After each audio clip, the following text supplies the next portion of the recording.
ஒரு கிராமத்துல சந்தோஷ் ரமேஷ்னு 2 ஃப்ரெண்ட்ஸ் இருந்தாங்க. சந்தோஷ் படிக்கிறதுக்காக சிட்டிக்கு போறான். அவன் நல்லா படிச்சு அங்கேயே ஒரு நல்ல வேலையில சேர்றான், நிறைய சம்பாதிக்கிறான். அப்புறம் அவன் சொந்த வீடு வாங்க ஆசைப்பட்டு அவனோட மனைவி ரீமாவோட நீச்சல் குளம் இருக்கிற ஒரு பெரிய வீட்டை பார்க்க போறான். சார், இந்த வீடு ரொம்ப அழகா இருக்கு. என்ன ரீமா சொல்ற, வாங்கிடலாமா? அவங்க 2 பேருக்கும் அந்த வீட்டை ரொம்ப பிடிச்சு போயிடுது. அவங்க அந்த வீட்டை வாங்கிடுறாங்க. நல்லதா போச்சு, ஒரு வழியா இந்த வீட்டை நல்ல விலைக்கு வித்தாச்சு. இத்தனை நாளா பெரிய தலைவலியா இருந்துச்சு. அப்புறம் அவங்க 2 பேரும் ராத்திரி புது வீட்டுல தூங்கிக்கிட்டு இருக்கும்போது ஏதோ வித்தியாசமா யாரோ அழுகிற சத்தம் கேக்குது. ரீமா சத்தம் கேட்டு எழுந்துச்சிடுறா.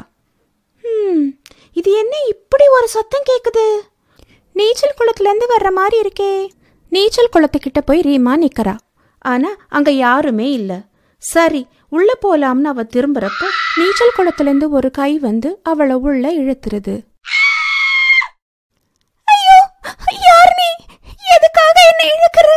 என்ன தயவு செஞ்சு விட்டுரு, விட்டுரு. சத்தம் கேட்டு சந்தோஷ் உள்ள இருந்து வெளியே வந்து பாக்குறான். ரீமா, என்ன இது? இந்த ராத்திரி நேரத்துல நீச்சல் குளத்துல குளிச்சுக்கிட்டு இருக்க? என்னால பொறுக்கவே முடியலங்க.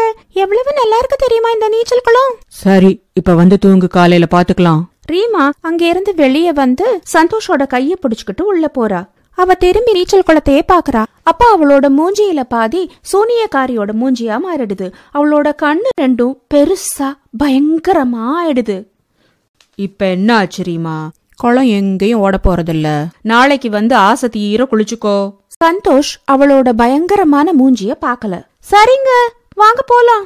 அவங்க வீடு வாங்கின சந்தோஷத்தை கொண்டாட பார்ட்டி கொடுக்கலாம்னு டிசைட் பண்றாங்க. சந்தோஷ் ரமேஷையும் கூப்பிடுறான். ரமேஷ் அவனோட மனைவி கவிதாவோட சந்தோஷோட வீட்டுக்கு போறான். அவங்க அங்க போனதும், அடேங்கப்பா, எவ்வளோ பெரிய வீடு! நம்ம கிராமமே இதுல தங்கலாம் போல இருக்கே. சரி சரி, கொஞ்சம் பேசாம வா, உள்ள போலாம்.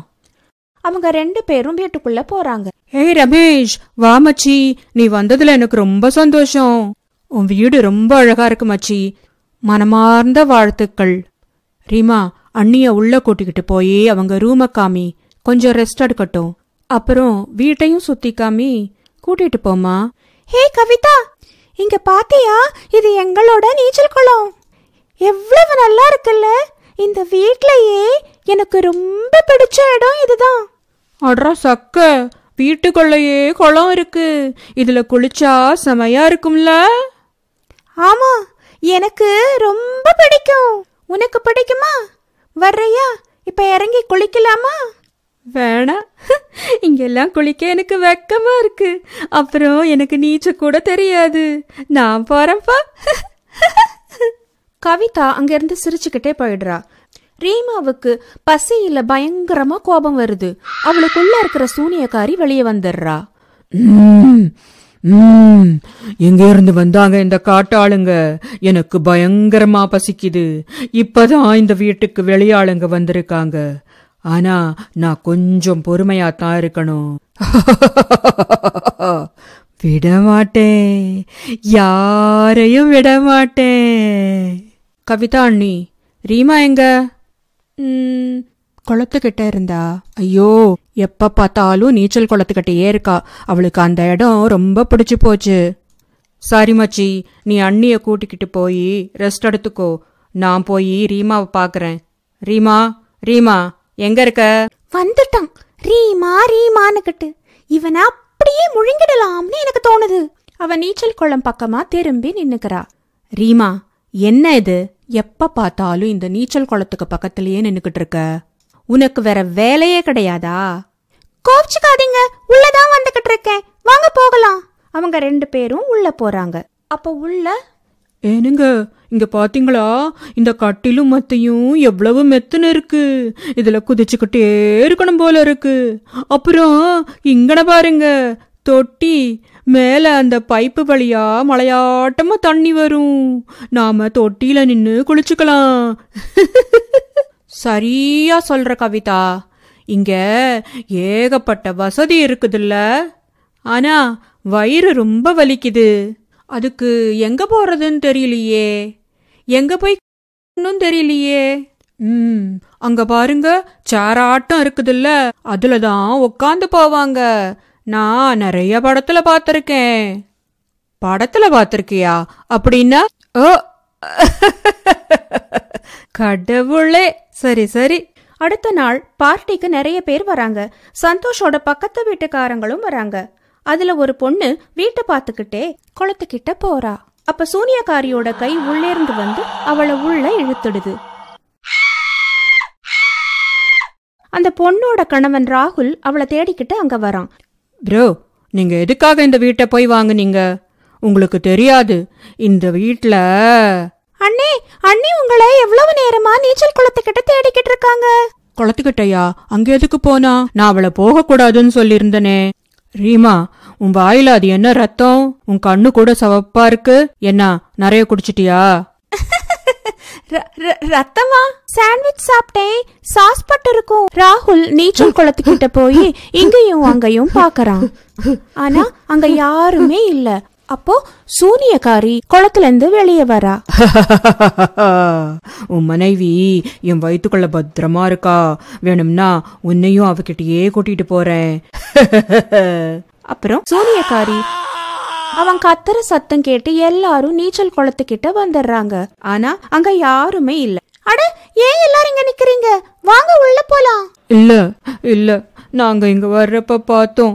நீச்சல் குளத்துல இருந்து ஒரு கை வந்து ராகுல உள்ள இழுத்துட்டு போயிடுச்சு. ஏனுங்க, எனக்கு ரொம்ப பயமா இருக்குது. இது பேய் குளமாட்டம் இருக்குது. இத கேட்டதும் ரீமாவுக்கு கவிதா மேல கோவமா வருது. இந்த முட்டாள் பொண்ணு எல்லாத்தையும் பார்த்துட்டா. என்னோட பிளான் எல்லாத்தையும் கெடுத்துருவா போல இருக்கே. அண்ணி, நாங்க ரொம்ப நாளா இங்கதான் இருக்கோம். இப்படி எதுவுமே நடந்ததில்ல. ரீமா நாள் பூரா நீச்சல் குளத்து பக்கத்திலேயே தான் இருப்பா. பார்ட்டி முடிஞ்சதும் எல்லாரும் வீட்டுக்கு போயிடுறாங்க. ஆனா சந்தோஷுக்கு நிறைய பேர் குறைஞ்ச மாதிரி தெரிஞ்சது. நீச்சல் குளம் அவங்கள எல்லாம் இழுத்துருச்சுன்னு அவனுக்கு தெரியல. கொஞ்சம் பேர் சொல்லாமலே போயிட்டாங்கன்னு நினைக்கிறேன். அப்புறம் எல்லாரும் தூங்க போயிடுறாங்க. ஆனா கவிதாவுக்கு தூக்கமே வரல. அவ ஜன்னல் வழியா நீச்சல் குளத்தையே பாத்துக்கிட்டு இருக்கா. அப்போ அங்க ரீமா நின்னுகிட்டு இருக்கா. கொஞ்ச நேரத்துல ரீமா நீச்சல் குளத்துக்குள்ள போறா.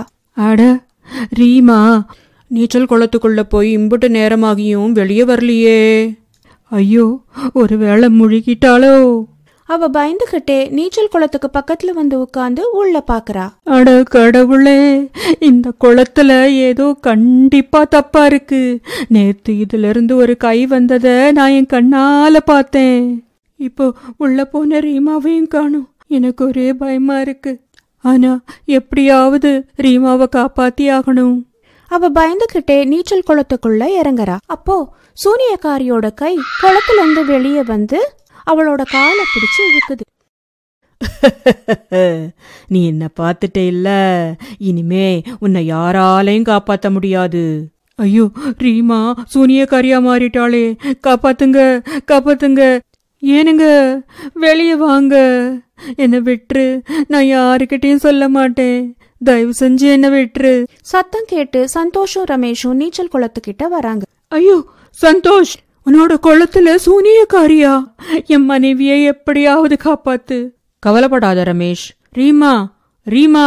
அப்போ அந்த நீச்சல் குளத்துல இருந்து சூனியக்காரி வெளியே வர்றா. என்ன ரீமா ரீமான்னு கத்திக்கிட்டு கிடக்க? உன் ரீமா செத்துட்டா. அவளோட உடம்பு இப்ப என்னோடது. நான் பாட்டுக்க என் வயிற்ற ரொப்பிக்கிட்டு இருந்தேன். ஆனா இந்த முட்டாள் கவிதாவால எல்லாம் கெட்டு போச்சு. இப்ப இவளும் சாக போறா. நீங்க யாரும் தப்பிக்க முடியாது. இந்த கோலத்துல ரீமாவை பார்த்த சந்தோஷுக்கு தாங்கவே முடியல. ரமேஷ் மண்ணெண்ணெயை கொண்டு வந்து நீச்சல் குளத்துல ஊத்தி நெருப்பு வச்சிடுறான். அந்த நெருப்புல சூனியக்காரி எரிய ஆரம்பிக்கிறா. சந்தோஷ், சந்தோஷ், நான் உங்களோட ரீமா, எனக்கு காப்பாத்துங்க, எனக்கு கொன்னுடாதீங்க.